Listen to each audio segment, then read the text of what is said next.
तो मेरा एक निवेदन है। क्या निवेदन है बोलो?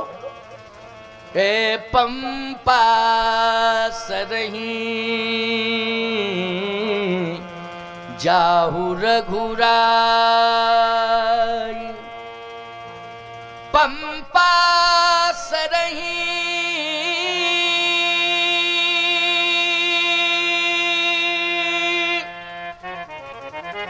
जाहु रघुराई,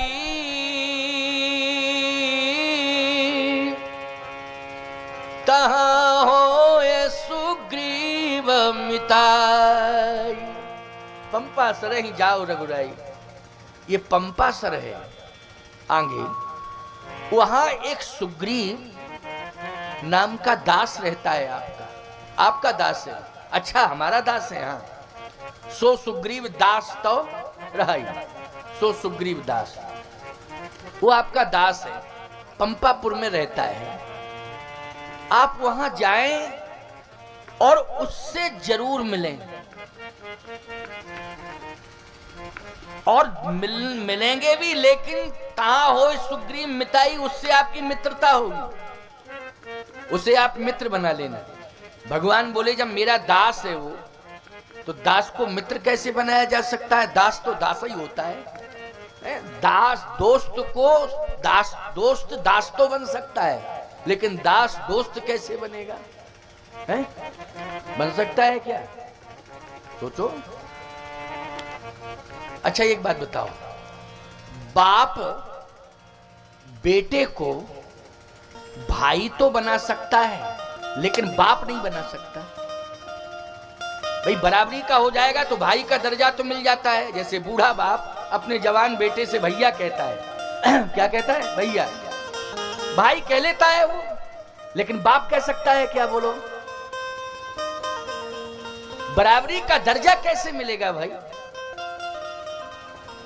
बाप वाला पद नहीं मिल सकता है। वो पहले से ही भाई दास है, वो कैसे मेरा भाई बन सकता है?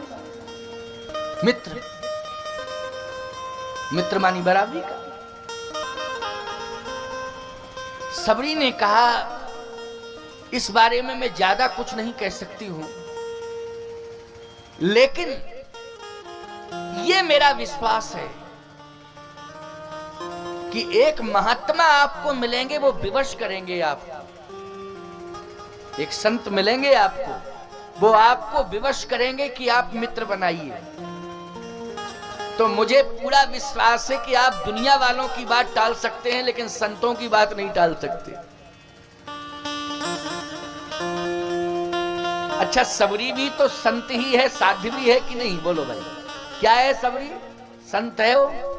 उसकी तो बचपन में शादी हो रही थी, लेकिन शादी नहीं की, उसने त्याग कर दिया, सांसारिकता से दूर हो गई, वो वैवाहिक बंधन से दूर रही वो। परिवार वाले तो उसका विवाह करना चाहते थे, लेकिन उसने वैवाहिक जीवन को स्वीकार नहीं किया। एतावता वो विरक्त होकर के ही संत मतंग की सेवा करने लगी, वो संतों के बीच में रहने लगी। तो वो संत है।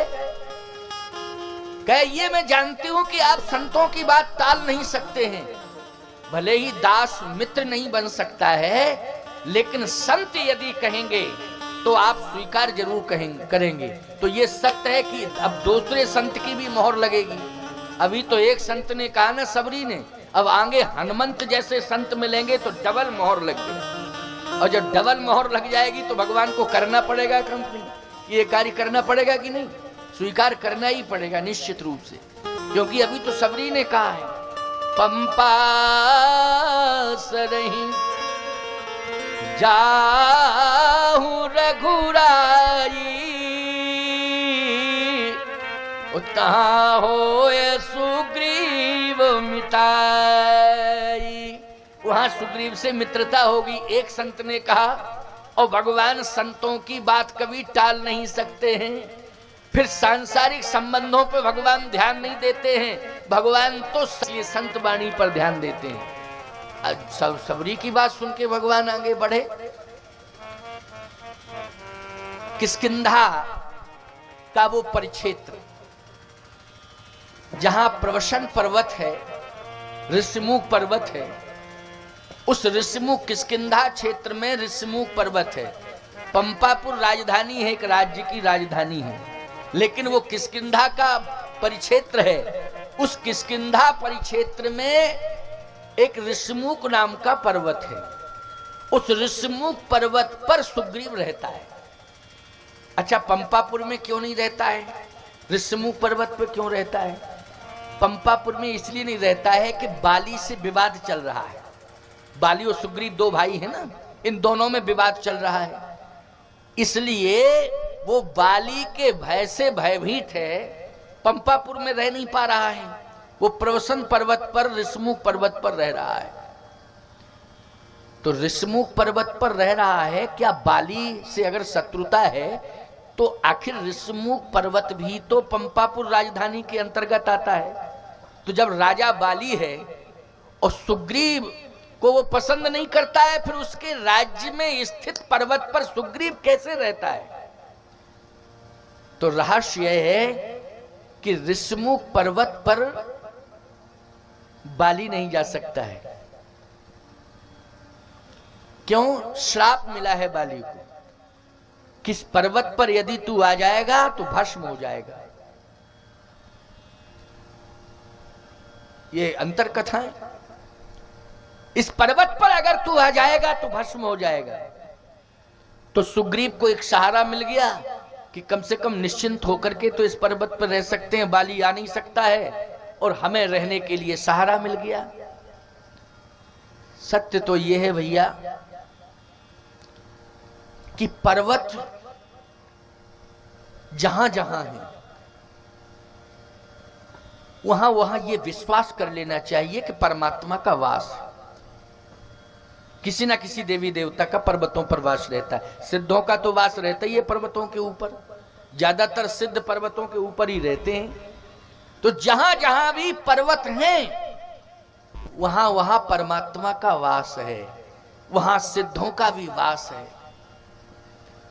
तो जहां पर परमात्मा रहता हो और परमात्मा की गोद में कोई रहता हो, उसका कोई कुछ बिगाड़ सकता है?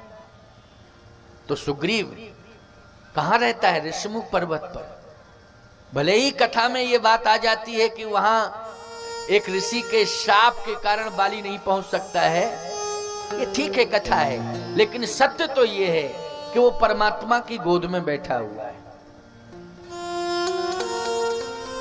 अच्छा, एक बात और है, सहारा किसका है? जो परमात्मा पर विश्वास कर लेता है, हनुमान उसका सहारा बन जाता है। कौन बन जाता है? हनुमान। ये हनुमान जी उसके सहारे बन जाते हैं। बस भगवान के तुम हो जाओ, चाहे जितने संकट में क्यों ना हो, संकट में सहारा हनुमान जी बनेंगे। बस भगवान के हो जाना। अच्छा बताओ, संकट में हनुमान जी ही सुग्रीव के सहारे हैं कि नहीं? हनुमान जी सहारा बन गए कि नहीं सुग्रीव? और किसके सहारे रहता है सुग्रीव? हनुमान जी के ही सहारे रह रहा है, क्योंकि परमात्मा का वास है वहां। पर्वत जहां होते हैं वहां परमात्मा का वास रहता है। लंका में भी परमात्मा का वास है पर्वत पर, त्रिकूट पर्वत पर। यहां सुवेल सहल रघुवीरा। बोलो भाई, सुवेल पर्वत पर भी भगवान बैठे हैं कि नहीं बैठे? वो लंका की भूमि है, जहां राजा रावण है, जहां का राजा ही रावण है। लेकिन भगवान ने लंका में यदि अपना स्थान बनाया है तो जानते हो, सुवेल पर्वत पर बनाया है, त्रिकूट पर्वत पर बनाया है। बनाया कि नहीं? चित्रकूट में भी भगवान ने अपना स्थान बनाया है, तो कामदगिरि पर्वत पर बनाया है। 11.5 वर्ष तक कामदगिरि पर्वत पर बैठे। चित्रकूट में भी कामदगिरि पर्वत पर बैठे हैं, और लंका में सुवेल पर्वत पर बैठे, त्रिकूट पर्वत पर। तो बोलो, निवास कहां कहां बनाया? पर्वत पर ही बनाया कि नहीं? बनाया पर्वत पर। सावधान, सुग्रीव हनुमान जी के सहारे है, क्योंकि हनुमान जी है ना साथ में। अब भगवान की ओर बढ़े, पंपापुर की ओर बढ़े। किष्किंधा कांड यहां से प्रारंभ होता है। किष्किंधा कांड का पहला दोहा सोरठा। पहला सोरठा है मुक्ति जन्म मही जान, ज्ञान खान अगहानि कर, जहीं बस शंभु सो काशी से ये कसन, आगे चले बहुर रघुराया, ऋषमुख पर्वतनी, तहाँ रह सचिव सहित सुग्रीवा। सुग्रीव सचिवों के साथ रहता है, वानरों का राजा बन गया। ये किसका राजा बन गया? वानरों का राजा। हाँ भाई, अलग अलग व्यवस्थाएं हैं। आपके साथ पूरा गांव आ जाए तो आप गांव के राजा बन जाएंगे? बन जाएंगे नहीं। पूरा गांव यदि आपके साथ जुड़ जाए तो आप गांव के राजा बन जाएंगे। पूरा प्रदेश आपके साथ जुड़ जाए आप प्रदेश के राजा बन जाएंगे। पूरा देश आपके साथ जुड़ जाए आप देश के राजा बन जाएंगे। ये जितनी भी वानर प्रजाति है वो सब जो है सुग्रीव के साथ हो गए, तो वानरों का राजा बन गया। उन्हीं में उसने सचिव बना दिए। अच्छा, हनुमान जी क्या है? वानराणाम धीशम रघुपत प्रिय भक्तम बात जातम नमामि। हनुमान जी महाराज भी रहते हैं सुग्रीव के साथ ही, लेकिन याद रखना, और सब जितने भी हैं वो वानर हैं सुग्रीव के पास, लेकिन हनुमान जी महाराज विकल्प हैं। क्या है? विकल्प। और वानर विकल्प नहीं है, हनुमान जी विकल्प हैं। और सत्य है, सुग्रीव के भी विकल्प हैं हनुमान जी। और सुग्रीव की बात छोड़ो, स्वयं भगवान राम के भी विकल्प हैं हनुमान जी। राम जी का राम काज करवे को आतुर, राम जी का सबसे ज्यादा कार्य किया है तो हनुमान जी ने किया है। जब भी कोई विपत्ति आई, आपत्ति आई, तो उसको किसने संभाला है? हनुमान जी ने संभाला है। इसलिए हनुमान जी विकल्प हैं और सब वानर हैं। देखने में हनुमान जी वानर लगते हैं, लेकिन वस्तुतः वो हैं विकल्प, और स्वयं राम जी के विकल्प हैं। को नहीं जानत है जग में, कपि संकट मोचन नाम तिहारो, कपि संकट मोचन नाम तिहारो, काज किए बड़ देवन के, तुम वीर महाप्रभु देख विचारो, कौन सुसंकट मोर गरीब को, जो तुमसे नहीं जात है तारो, बेग हरो हनुमान महाप्रभु, जो कछु संकट होए हमारो, को नहीं जानत है जग में, कपि संकट मोचन नाम तिहारो। ऐसे श्री हनुमान जी विकल्प हैं। भगवान जैसे ही किष्किंधा में प्रवेश किए, किष्किंधा में प्रवेश ही किए प्यारे,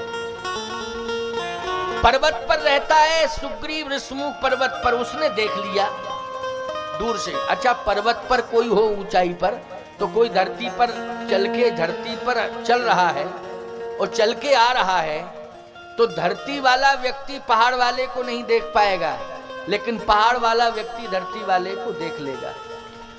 तो यहां सुग्रीव ने भगवान को देखा। जैसे ही देखा तो भय व्याप्त हो गया। क्यों भैया? भगवान का दर्शन हो। एक बात और बतावें, भगवान को दूर से मत देखो, भगवान के पास चल के जाओ। मंदिर का क्या देगा दिखाई? शिखर, झंडा फहराता हुआ, ये शिखर झंडा फहरा रहा, ये शिखर दिखाई देगा, लहरा रहा है, कोई देवी देवता का स्थान है। लेकिन जब पास में आप पहुंच जाएंगे तो विग्रह का दर्शन हो जाएगा क्यों? इसलिए संतों ने कहा है कि हमेशा चल के आओ घर से मंदिर में दर्शन करने। ये नहीं कि घर में खड़े छत के ऊपर हनुमान जी का झंडा दर्शन हो गया, बोलो हनुमान जी की जय, वहीं से कर रहे हो, छत पर चढ़े हुए हैं, स्लेब पर चढ़ गए आप ऊंचाई पर, वहीं से हनुमान जी का दर्शन देखो हो गया ना, झंडा दिखाई दे गया है, और वहीं से हनुमान जी की जय, हनुमान जी। नहीं, चल के आइए आप, दर्शन कर, परिक्रमा का हो गया, हो गया, हो गया। ऐसे कैसे हो गया? पास में चल के आओ। सुग्रीव को चल के आना चाहिए था। हनुमान जी पास में आ गए। बड़ी अच्छी कथा है, इस कथा को जरूर सुनना, क्योंकि मुझे 14 तारीख तक रहना है। नवमी है ना 14 को ही राम कथा विश्रामित होगी। 14 को कथा कह के ही मैं चित्रकूट वापस चला जाऊंगा, और आप सबका संदेश कामतानाथ जी को सुनाऊंगा। दूत बन, जो आएगा मेरे पास उसका ही तो संदेश सुनाऊंगा, जो आएगा ही नहीं उसका क्या संदेश सुना दूं? हैं? जो आएगा नहीं उसके लिए तो संदेश बन जाएगा, उसका संदेश कामतानाथ जी को जरूर सुनाया जाएगा। इसलिए कथा में सभी हे हनुमान, सामने देखो, शस्त्र की आवश्यकता नहीं पड़ेगी। शस्त्र की गोली एक बार शायद मिस हो सकती है, हो जाती है कि नहीं?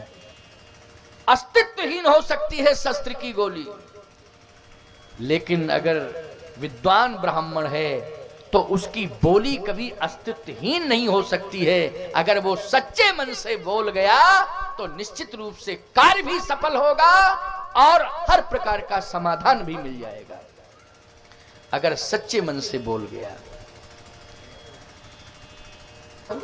यही काम करते थे, रत्नाकर नाम था उनका, लेकिन प्यारे लूटते रहे, मारते रहे, पीटते रहे। वाल्मीकि जी की बात बता रहा हूं, वो रत्नाकर, पूर्व का नाम रत्नाकर, तब वाल्मीकि नहीं बने थे, महर्षि वाल्मीकि तो बाद में बने, पहले रत्नाकर नाम था उनका। रत्नाकर नाम था, उसी रत्नाकर डाकू के नाम से खूब लूटा उन्होंने। लेकिन प्यारे, जब ऋषि मंडल आ रहा था, सप्त ऋषि आ रहे थे, उनको भी लूटने लगे, तो उन्होंने कहा रुको रुको, लूटपाट करना तो तुम्हारा काम ही है, और हमारे पास तो वैसे कुछ है नहीं।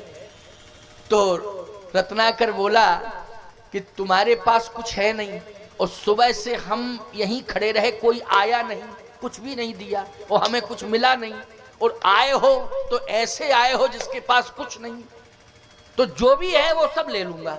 कहे कमंडल है, लेना हो तो ले लो कमंडल।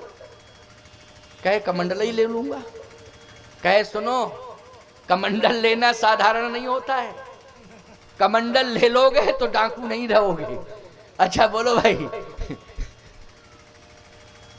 कमंडल कोई हाथ में ले ले तो डाकू होगा कि साधु होगा? बोलो जल्दी।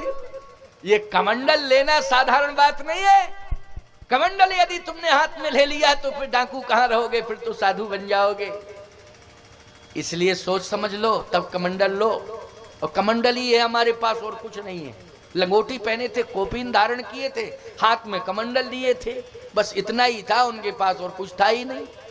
कहे कमंडल कोपीन दो चीजें हैं मेरे पास, और यदि तुम लेना ही चाहते हो तो कोपीन भी ले लो और कमंडल भी ले लो। तो फिर डाकू कहां रहे, फिर क्या बन गए? साधु बन गए। लेकिन मैं ये पूछना चाहता हूं कि ये तुम पाप कर रहे हो कि पुण्य कर रहे हो? कहे पाप। तो जब जानते हो कि ये पाप है तो क्यों कर रहे हो? और पाप का परिणाम नहीं जानते हो?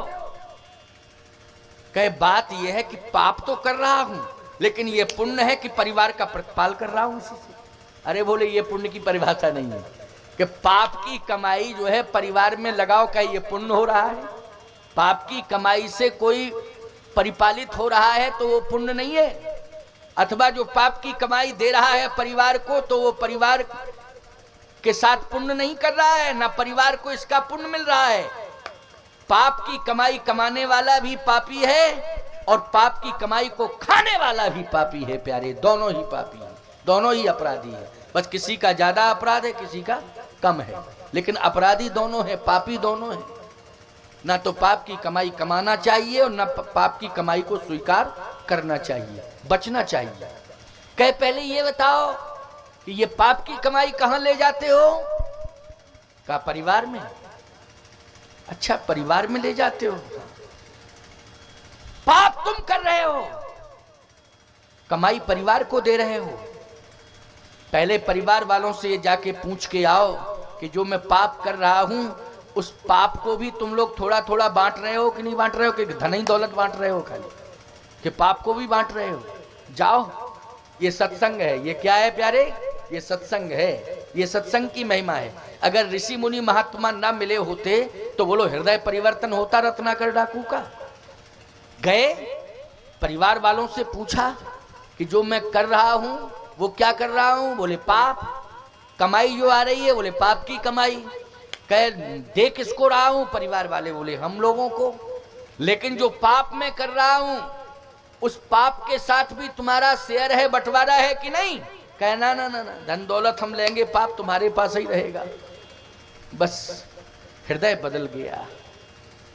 इसका मतलब है कि परिवार भी पाप की कमाई खाता है तो वो पाप को नहीं लेना चाहता है, केवल कमाई को लेना चाहता है। यद्यपि दोष उसे भी लगता है लेकिन वो पाप को स्वीकार नहीं करना चाहता है। उसकी धारणा है, ये क्या धारणा है? कि मैं धन लूंगा लेकिन तुम्हारा पाप नहीं लूंगा। जबकि पाप भी लेना चाहिए कि नहीं लेना चाहिए? बोलो भाई, लेना चाहिए कि नहीं लेना चाहिए? पाप भी लेना चाहिए, लेकिन नहीं, धन लेंगे, पाप का धन लेंगे लेकिन पाप को नहीं लेंगे। सावधान, हृदय बदल गया। आए, चरणों में गिर पड़े महात्माओं के, का बस ज्ञान हो गया, ज्ञान हो। कमंडल हाथ में ले लिया, कौपीन धारण कर लिया, तपस्या करने लगे। इतने बड़े तपस्वी हुए कि रास्ते में डकैती डालते थे, राहजनी करते थे, चलते हुए का रास्ता रोकते थे। इतने बड़े महात्मा हुए महर्षि वाल्मीकि कि एक दिन वो समय आया कि भगवान राम को भी उन्होंने रास्ता बताया है। चित्रकूट गिरि करहु निवासु, तह तुम्हारे सब भांति सुपासु। इतने बड़े संत बने। बोलो हृदय किसने बदला? सत्संग ने। परिवर्तन किसने किया? सत्संग ने। जो क्रूरता थी वो किसने समाप्त की? संतों के सत्संग ने। इसलिए सत्संग करने से क्रूरता समाप्त हो जाती है। सत्संग सुनने से हृदय निर्मल हो जाता है। हमारे जीवन के जो पाप होते हैं वो समाप्त हो जाते हैं। हम निष्पाप होकर के भगवान के हो जाते हैं। ये सत्संग का प्रभाव है। इसलिए आज सुग्रीव कहता है कि ये बाली के भेजे हुए दोनों शत्रु आ रहे हैं, जाकर के तुम इनको रोको और ब्राह्मण बन के जाओ, धरवट रूप ब्राह्मण बनो। हनुमान जी ने कहा कि आप कह रहे हो तो मैं बन रहा हूं, नहीं तो वैसे तो मैं बंदर ही बना हूं। अच्छा, भगवान शंकर ही बंदर बने, ये बानर कौन बने? भगवान शंकर। 11वें रुद्र में शंकर जी ही बानर बने हैं। जही शरीर रति राम सो सोई आदर ही सुजान, रुद्र देह तज नेह वह शंकर भय हनुमान। जान राम सेवा सर समुझ कीन अनुमान, पुरखा ते लड़िका भय हरते भय हनुमान। ये हनुमान जी जो है ना बानर, ये भगवान शिव ही हैं 11वें रुद्र में। चलो अब कह रहे हो ब्राह्मण, तो मैं ब्राह्मण बना जाता हूं। मेकअप किया, एक पुस्तक हाथ में ली, चल दिए खड़ाऊ पहन के। प्यारे, लेकिन सत्य कह रहा हूं आपसे, नकली ब्राह्मण में और असली ब्राह्मण में बहुत अंतर होता है, बहुत अंतर होता है। बनना अलग बात है, वास्तविकता आना अलग बात है। मैं एक बात कह रहा हूं, हनुमान जी के चरित्र से शिक्षा लो कि हनुमान जी जैसे ही ब्राह्मण बन के पहुंचे तो रघुवंश की परंपरा है कि ब्राह्मण को सामने देख लेते हैं, रघुवंशी तो प्रणाम करते हैं। ब्राह्मण है ना, प्रणाम करते हैं, ब्राह्मण को कवच मानते हैं कि हमारी रक्षा करने वाला होता है। अच्छा, ब्राह्मण का भी कार्य यही था कि जो भी तप करता था ब्राह्मण, वो समाज के कल्याण के लिए करता था, यानी उसका आशीर्वाद समाज का कवच बन जाता था। क्या बन जाता था? कवच। तभी तो लोग कहते थे पाए लागे महाराज, तो कहते थे खुश रहो। इसका मतलब है कि सुबह सुबह लोग निकलते थे तो ब्राह्मण को महाराज पाए लागे, अच्छा खुश रहो, इसका मतलब है कवच। ये आशीर्वाद क्या बन गया? कवच बन गया। लेकिन प्यारे आशीर्वाद देने की पात्रता होनी चाहिए, क्षमता होनी चाहिए। ऐसा काम नहीं हो इन हाथों से कि हम आशीर्वाद देने के लायक न रहें। इसलिए सोच समझ करके ब्राह्मण को एक एक कदम उठाना चाहिए और उसका जीवन सात्विकी होना चाहिए, उसका जीवन तपस्वी होना चाहिए। उसके हाथ में बहुत बड़ी ताकत होती है, लेकिन इतना सुंदर स्वर्णिम अवसर अगर भगवान ने तुम्हें दिया है तो उसका दुरुपयोग मत करो, उसका सदुपयोग करो। जीवन की सार्थकता इसी में है। हम ब्राह्मण बने हैं तो हमें ब्राह्मणत्व होना चाहिए, हमें देवत्व होना चाहिए। तुम धरती के देवता हो, भूषुर कहा जाता है, धरती के देवता हो, हमारे अंदर देवत्व होना चाहिए। हमारी जो परंपरा आर्य संस्कृति, हमारी जो पुरानी परंपरा है, सनातन संस्कृति है, उस सनातन संस्कृति ने जो नियम बनाए हैं उन नियमों का हमें पूर्णतः पालन करना चाहिए। देखो कितना बड़ा सम्मान होता है ब्राह्मण का। भगवान राम के पास पहुंचे हनुमान जी, लेकिन ब्राह्मण बन के गए। जब ब्राह्मण बन के गए, विप्र रूप धरी कपितः गए, ब्राह्मण बन के गए। माथ नाय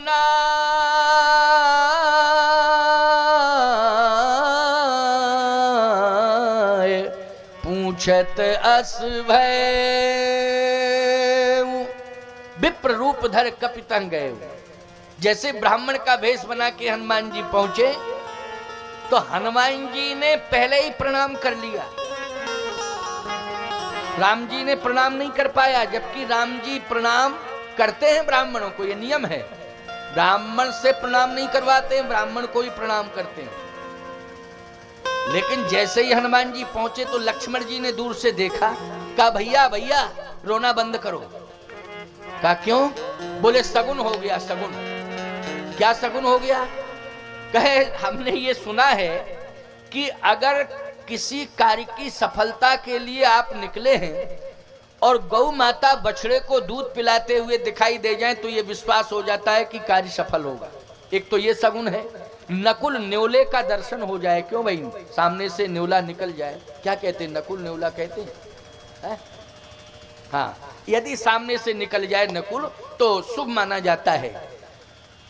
पनघट से सुहागवती नारी यदि पनघट से आ रही है और सिर पर भरा हुआ जल से भरा घड़ा रखे, घट रखे है, तो बोलो सगुन माना जाता है कि नहीं माना जाता है। ठीक इसी प्रकार से ब्राह्मण सामने से मस्तक पर चंदन हो, यज्ञोपवीत दिखाई दे रहा हो, हाथ में शास्त्र हो, खड़ाऊ पहने हो, चोटी में गांठ लगी हो, अगर इस भेष में ब्राह्मण का दर्शन हो जाए प्रातः बेला में तो कार्य की सफलता सुनिश्चित मानी जाती है। देखिए देखिए, हम और आप सीता जी की खोज में निकले हैं और ब्राह्मण का दर्शन हो गया।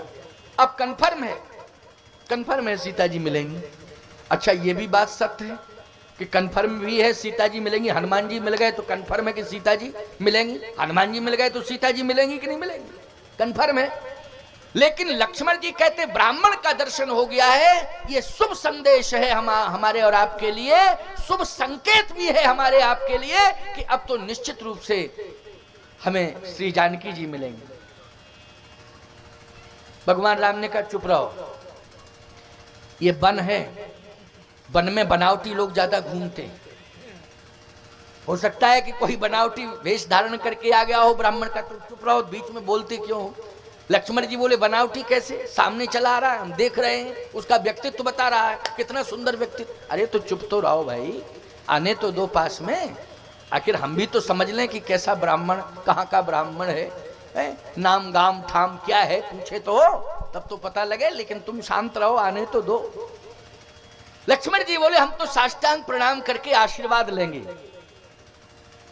और ये जरूर कहेंगे कि आपका ज्योतिष क्या बता रहा है, किस दिशा में जाऊं, मेरी भाभी जी मिल जाए। और निश्चित है इतना बड़ा विद्वान है तो ज्योतिषी जरूर होगा, और ज्योतिषी होगा तो बता देगा, तुरंत मस्तक को देख के बताएगा। भैया हाथ देखने की जरूरत ही नहीं है, मस्तक देख के बता देगा। इतना विद्वान लग रहा है कि तुरंत बताएगा कि भटकने की जरूरत नहीं है, अमुक दिशा में चले जाओ, वहां अमुक स्थान पर सीता जी बैठी हैं। बस इतना ही पर्याप्त है हमारे आपके लिए। लेकिन जैसे ही आएगा तो सबसे पहले तो हम प्रणाम करेंगे, आशीर्वाद लेंगे, इसके बाद फिर चर्चा करेंगे। भगवान राम बोले, पंडित जी पहले मौका तो देवें तब ना, आने तो दो।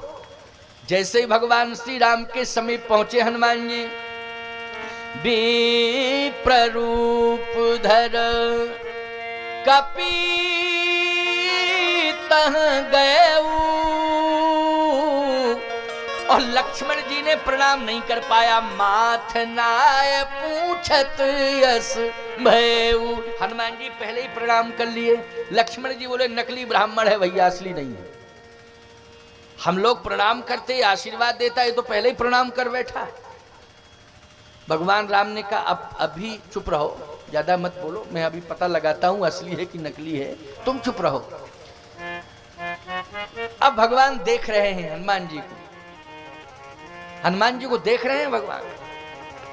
हनुमान जी भगवान के चरणारविंदों को देख रहे हैं। किसको देख रहे हैं? चरणारविंदों को। क्यों? यत्र यत्र रघुनाथ कीर्तनम, फिर वही श्लोक आ गया, वही भाव आ गया। यत्र यत्र रघुनाथ कीर्तनम तत्र तत्र कृत मस्तकांजलिम। हनुमान जी का सिर झुका रहता है। जब कीर्तन करते हैं तो भगवान के नाम का कीर्तन करते हैं, तो भगवान के स्वरूप का ध्यान करते हैं। और जब ध्यान करते हैं तो मस्तक झुका लेते हैं। जब मस्तक झुकाते हैं तो भगवान का ध्यान करेंगे। तो ईमानदारी से बताओ, दृष्टि चरणों पर जाएगी कि नहीं जाएगी? कहां जाएगी दृष्टि? चरणारविंदों में दृष्टि जाएगी। तो यत्र यत्र रघुनाथ कीर्तनम तत्र तत्र कृतमस्तकांजलिम बाष्पवारी परिपूर्ण लोचनम मारुतिम नमत राक्षसांतकम। तो हनुमान जी ने भगवान के श्री चरण देखे, माथ नाय पूछत अस भयो, चरण देखे, मस्तक झुका तो चरण दिखाई दे गए। और जब चरण दिखाई दिए तो पूछ रहे हैं, क्या पूछ रहे हैं? जरा मैं पूछूं तो कि जिन चरणों का हम नित्य ध्यान करते हैं वैसे ही तो ये चरण हैं जिनका हनुमान जी सोच रहे कि अरे जिन चरणों का मैं ध्यान करता हूं वही चरण मुझे दिखाई दे रहे हैं जिनका मैं नित्य ध्यान करता हूं। लेकिन फिर भी पूछ लूं तो माथ नाय पूछत यस भयऊ, को तुम श्यामल गौर शरीरा, क्षत्रिय रूप फिरो बनवीरा, कठिन भूमि कोमल पदगामी, कवन हेतु बन विचिरहु स्वामी, मृदुल मनोहर सुंदर गाता, सहित दुसह बन आतपि बाता, के तुम तीन देव मह कोऊ, नर नारायण के तुम दोऊ, जग कारण तारण भव। किष्किंधा कांड। जग कारण तारण भव, भयन धरनी भार, के तुम अखिल भुवन पति लीन मनु अवतार। मैंने आपको पहचान लिया। प्रभु पहचान परऊ गही चरना, प्रभु पहचान परऊ गही चरना, सो सुख उमा जाहे नहीं वरना। भगवान शंकर कहते हैं पार्वती ऐसा सुख पहली बार मिल रहा है मुझे, क्योंकि ये तो चरण पकड़ने ही नहीं देते थे। जब शिव रूप में रहे तो चरण नहीं पकड़ने देते थे, हमारे ही चरण पकड़ लेते थे दौड़ के। लेकिन आज मैंने चरण पकड़ लिए हैं। प्रभु पहचान लिया कि ये मेरे प्रभु हैं। प्रभु पहचान अरे परऊ गही चरना, सो सुख उमा जाहे नहीं बर। जैसे पकड़े चरण, भगवान बोले छोड़ो, ये क्या करते हो? ब्राह्मण होकर के क्षत्रिय के पैर पकड़ते हो? बैठमण दोनों ही नकली बने हुए हो। क्यों भाई? हम भी नकली ब्राह्मण बने हो, तुम भी नकली क्षत्रिय हो। अच्छा बोलो, ब्रह्म क्या किसी जाति से बंधा होता है? जल्दी बोलो, ब्रह्म जाति बंधन से परे होता है कि नहीं? ब्रह्म का तो जो ध्यान करता है उसी का हो जाता है, चाहे जिस जाति वाला हो। बोलो रैदास का भी वो ब्रह्म हुआ कि नहीं हुआ? भगवान ने रैदास को भी स्वीकार किया कि नहीं किया? भगवान ने कबीर दास को स्वीकार किया कि नहीं किया? और फिर भगवान ने तुलसीदास को स्वीकार किया। तो कहां तुलसीदास जो विप्र कुल में जन्म लिए थे, और कहां रैदास और कबीरदास निम्न कुल में जन्म। लेकिन समान रूप से भगवान ने तुलसीदास को भी स्वीकार किया, तो कबीरदास और रैदास को भी स्वीकार किया है। इसलिए सत्य तो यह है कि वो अगर किसी के घर में आया है तो ये लीला है, लेकिन वास्तव में वो जाति बंधन से मुक्त होता है कि नहीं? जाति बंधन से वो मुक्त होता है। वो तो जो चिंतन उसका करता है वो उसी का हो जाता है। तो सत्य तो ये है, हनुमान जी कह रहे हैं कि ना मैं बंदर हूं ना आप क्षत्रिय हैं, और ना मैं ब्राह्मण हूं ना आप क्षत्रिय हैं, और मैं बंदर भी नहीं हूं। सही बात तो ये है कि जो मैं शंकर, ये शिव जी हैं। कौन है? अच्छा शिव जी को बंदर कहोगे क्या? बोलो ना, तो शिव जी को बंदर कहोगे और ना शिव जी को ब्राह्मण कहोगे। अच्छा शिव जी के माता पिता का नाम बताओ जरा।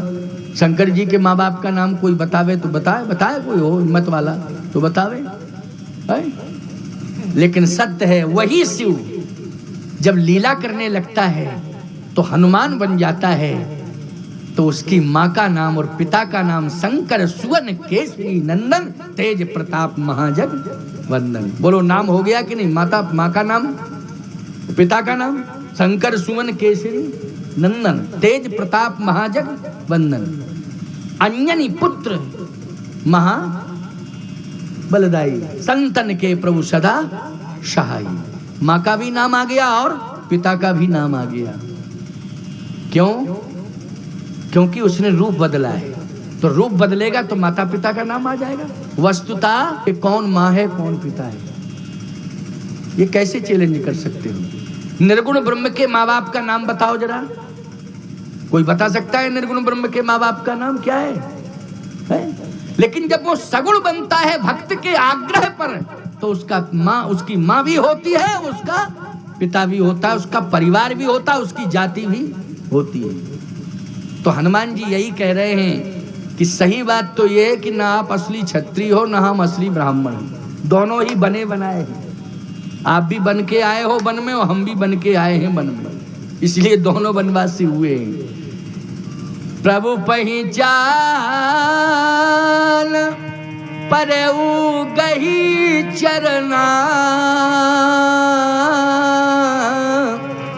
सो सुख उमा जाहे नहीं बरना। बस हनुमान जी ने तो चरण पकड़ लिए। भगवान बोले ब्राह्मण हो चरण मत पकड़ो। हनुमान जी ने कहा सही बताऊं, आपको भी मैं पहचान रहा हूं, आप कौन हो? अच्छा कौन हूं मैं? हनुमान जी बोले जग कारण तारण भव भंजन धरणी भार। आप जगत के जन्म के कारण हो। ये संपूर्ण जगत का जो जन्म हुआ है वो आपके द्वारा ही हुआ है। अच्छा बोलो, ये जगत का जो जन्म हुआ है तो जगत के जन्म का कारण कौन है? परमात्मा। बोलो है कि नहीं? ईश्वर विधाता। बोलो है कि नहीं?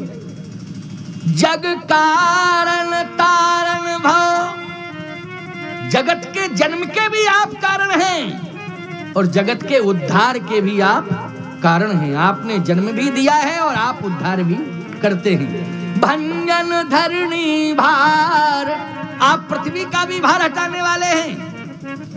कै तुम्हें अखिल भुवन पति लीन मनुज अवतार। आप अखिल भुवन पति हैं, अखिल ब्रह्मांड नायक। अच्छा जो बात हनुमान जी ने कही वो सत्य है कि नहीं? बोलो, जो बात हनुमान जी कह रहे हैं वो सत्य है कि नहीं? अखिल भुवन पति है कि नहीं? पूरे पृथ्वी का भार हटाने वाले कौन हैं? भगवान। भंजन धरणी भार। लक्ष्मण जी बोले भैया इस मर्म को तो हम भी नहीं जानते थे, आज ये मर्म खुल गया है, ये रहस्य आज खुल गया कि आप हैं क्या। मैं तो यही जानता था कि आप मेरे बड़े भाई हैं, इतना ही मैं जानता था। आज ये मर्म खुल गया क्योंकि लक्ष्मण हूं यह मरम न जाना, जो कछु चरित्र रचे भगवाना। लक्ष्मण जी भी इस मर्म को नहीं जान पाए थे। आज लक्ष्मण जी बोले मर्म खुल गया कि आप हैं क्या, जग कारण, जगत के जन्म के कारण आप हैं। मैं तो ये जानता था कि महाराज श्री दशरथ ने आपको जन्म दिया। भगवान राम बोले लक्ष्मण तुम ठीक जानते हो, कौशलेश दशरथ के जाए, हम पितु वचन मान बन आए। यहाँ हरि निश्चर बैदेही, विप्र फिरे हम खोजत तेही। आपन चरित कहा हम गाई, और कहो विप्र निज कथा बुझाई। हनुमान जी बोले अब तो और क्लियर मोहर लग गई कि आप वही हैं जो हम सोच रहे।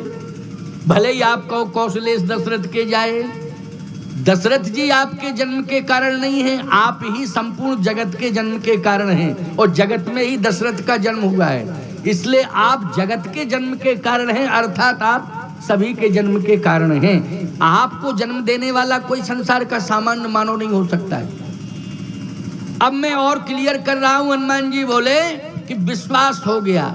अच्छा विश्वास कैसे? बोले आप जब बोले तब और क्लियर हो गया कि आप वास्तव में वही हैं जो हम सोच रहे हैं। कैसे? हनुमान जी ने कहा ऐसे कि आप ये कह रहे कि मैं महाराज दशरथ का, चक्रवर्ती सम्राट महाराज दशरथ का बेटा हूं, और आपने ये भी बताया कि उनका मरण हो चुका है, और ये भी बताया कि मेरी पत्नी का यहाँ हरण हो चुका है। तो जब पिता का मरण हो चुका है ये मालूम आपको है, और पत्नी का हरण हो चुका है, तो जिसके पिता का मरण हो जाए और जिसकी पत्नी का हरण हो जाए, वो अपनी कथा गा के सुनाएगा कि रोके? बोलो इस कंडीशन में व्यक्ति रोएगा कि गाएगा? जल्दी बोलो। वो तो रोएगा। हनुमान जी बोले अब और क्लियर हो गया, मोहर लग गई। अब तो कंफर्म हो गया कि जो मैं सोच रहा है वही है आप, क्योंकि आप ही कह रहे आपन। वो सुख में तो गाएगा लेकिन दुख में वो गाएगा नहीं, वो रोएगा। आप वही हैं, ब्रह्म हैं,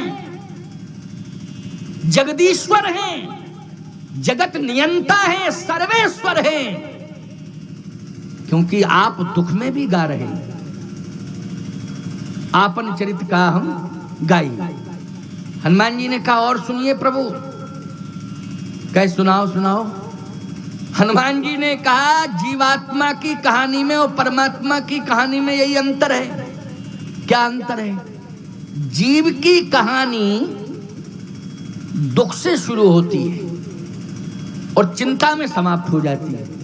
बोलो ये जीव की कहानी है, दुख से शुरू होती है और चिंता में समाप्त हो जाती है। जैसे जीव जब जगत में आता है तो बोलो रोते हुए आता है कि हंसते हुए? जल्दी बोलो। रोते तो रो रहा है, इसका मतलब दुख है, तभी तो रो रहा है व्यक्ति। नहीं कैसे कैसे रोएगा? पैदा होते ही रोता है, और अगर वो रोता नहीं है तो ये जबरदस्ती उसको रुलाती है। क्यों? मतलब ये रुलाती है कि किसी तरह से ऐसे वैसे यूं करके उसको रुला देंगे। प्रयास पूरा रहेगा 100% कि इसको रुला दिया जाए। क्यों भाई? रुलाने वाला प्रयास रहेगा, और जब तक वो रोएगा नहीं तब तक चैन की सांस नहीं लेंगी, रुलाने में ही लगी रहेगी। पूरी ताकत लगा देंगी कि रोए कैसे। इसका मतलब है जीव जब जगत में आता है तो रोता हुआ आता है, और जब जाता है तो चिंता में चला जाता है। बोलो जाता है चिंता में कि नहीं? मैं एक बात और कह रहा हूं, अवस्था बूढ़ा उतना नहीं बनाती है, समस्या